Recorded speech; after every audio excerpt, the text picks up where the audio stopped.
Hey everybody, welcome back to the channel. It's old Pappy back with another one. Thanks for tuning in. And man, oh man, do I ever have a treat for you guys today. I'm going to be taking out my scorpions, and boy, oh boy, did I ever run into a crazy situation in this game. I end up having this amazing scorpion versus scorpion battle. Me and another guy, a guy on the other side, a red scorpion, fighting to the death. It was kind of crazy with both of us teleporting back and forth. But before that happens, let's just jump right in here right away. I'm in my scorpion and I have cryo weapons equipped. Now I know that they have been nerfed recently, and that's kind of a frustration. I may try to replace them with sonic weapons once I actually get some. Hopefully I'll get some in the coming days or so. But anyway, look at that. I just tried to teleport in on a guy and the guy was falling off the edge of the ship.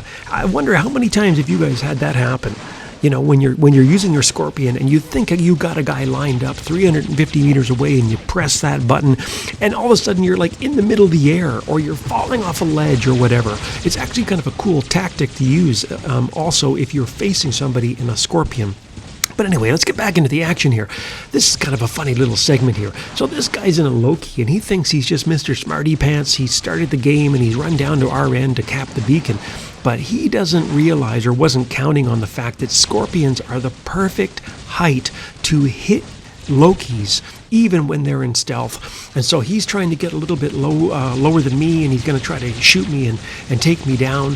I'm going to zap in behind him here and keep hitting him and just keep following around. You imagine how frustrating that is for him? He's probably thinking, get away from me, man. Scorpion, leave me alone. And I'm just going to keep following him around and keep whittling away his health. And he's getting frustrated because he wants to turn my beacon.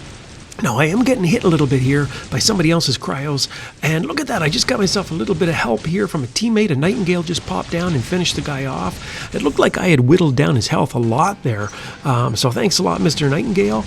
Got a little bit of lag there. You can see that's something that's still in the game. I'm using the 60 frames per second setting, which is why it looks so nice on the screen here. I really do not like the 30 frames per second setting. I really don't like it that much. But anyway, let's get back into the action here. So I'm in my scorpion. Now I'm hitting this leech and he's leeched onto somebody else, but I'm a bastard and I don't care. So I'm just going to keep shooting him anyway. And of course, look out, this is what I'm talking about. Look at this guy. So here comes Mr. Scorpion. He zipped in behind me. But I as soon as I started getting hit, I turned around and started hitting him. And okay, so that guy took me down. So I lost round 1 against Mr. Scorpion. But luckily I have 2 scorpions in my hangar, so I'm going to come back at it, see if I can find that scorpion again and continue our battle. Get a little bit of back and forth going on here. Let's see, get within 350 meters. Is this the scorpion? I'm not even sure. Is he? Yeah, I couldn't even tell. I think that might have been him, but it was hard in the dark. Oh gosh, oh my lord, that scared me half to death. I thought that was the scorpion popping in behind me.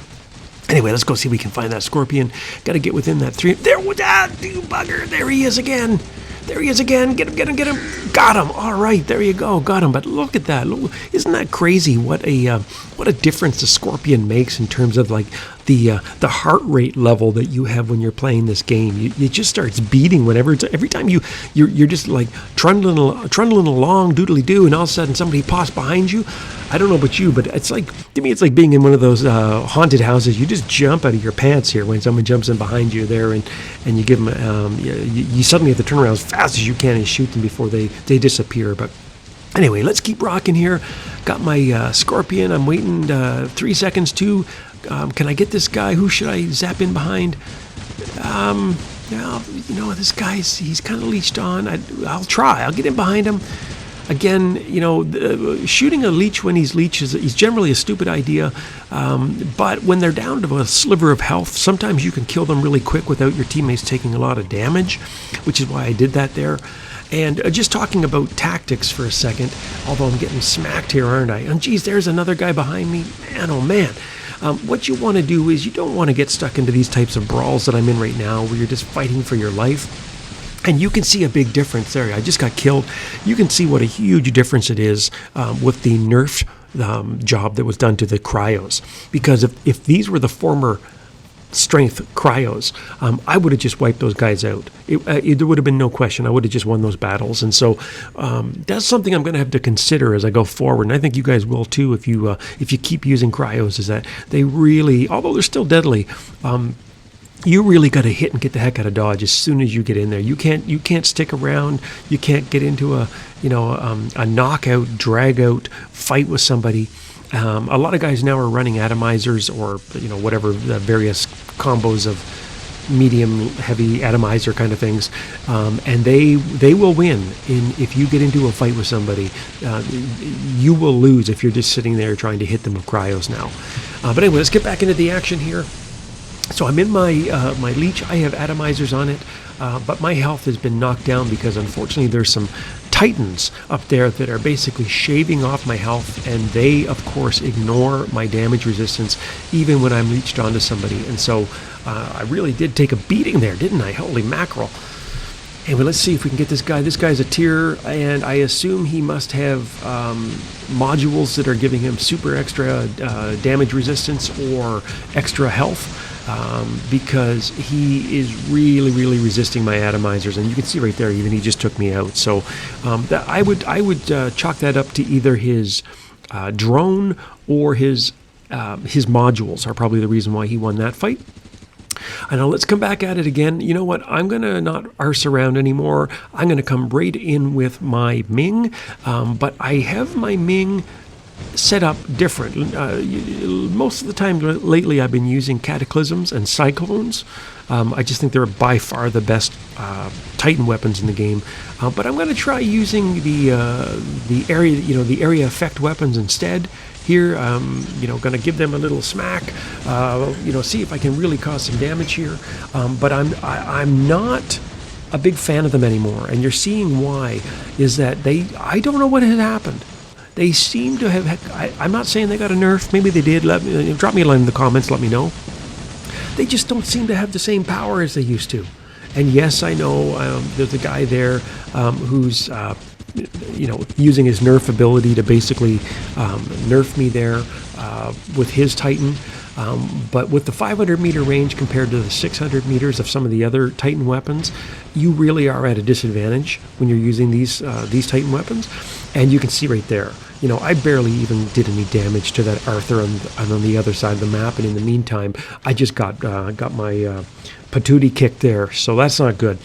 Anyway, how are we doing for time? We've got 2 minutes left. Okay, so let's jump back in with my Hawk. Every time I use the Hawk, I sit there and shake my head because it literally runs. It runs like a drunk person running on high heels. It makes no sense. It's like tiptoeing. But the ability, I'll tell you, it has a kick. And so right now I'm coming in with my Hawk ability, which ignores all of the damage resistance for Titans. And there you go. I just got myself a Titan, got a kill. Let's pop in here, see what else. Now, one of the things I should say about the Hawk, play it conservatively. It is a very important bot. It's like a queen on a chessboard, and you don't just run around like a dummy with your queen and sacrifice it. So I gotta really strongly encourage everybody, don't play super risky with your Hawk. Use it for what it's designed for, which is taking down these Titans. You see me, I just helped bring down a Arthur there. And then I'm going to use my phase shift to get the heck out of here. This guy's going to try to shoot me. I got to get out of here because I want to save the Hawk as much as possible for the end game of the game. So let's come over here. Let's come around, see what else we can do. Only a minute left. Okay, so we got this game. I think we got it fairly well in hand. I want to just wrap up my final thoughts about about Scorpion. So obviously the bot is still good. The ability is great to be able to backstab people and whatnot. It's not a brawler. I've said that before. So you got to make sure you hit and get the heck out of dodge. But I am really looking forward to using maxed sonic weapons because the sonic weapons seem to be developed specifically for the Scorpion because they have 200 meter range, which is really hard. Unless you can teleport behind people, it's kind of hard to close distance without taking a lot of damage. And so I really think that the sonic weapons are going to pair well with my Scorpions. And if I ever get them, I'll definitely make a video and share my thoughts with you on them. But I'll come back in with my Nightingale. And as I mentioned before, I'd love to hear from you. Please hit the share, the subscribe, the like. And as always, I'll see you on the battlefield.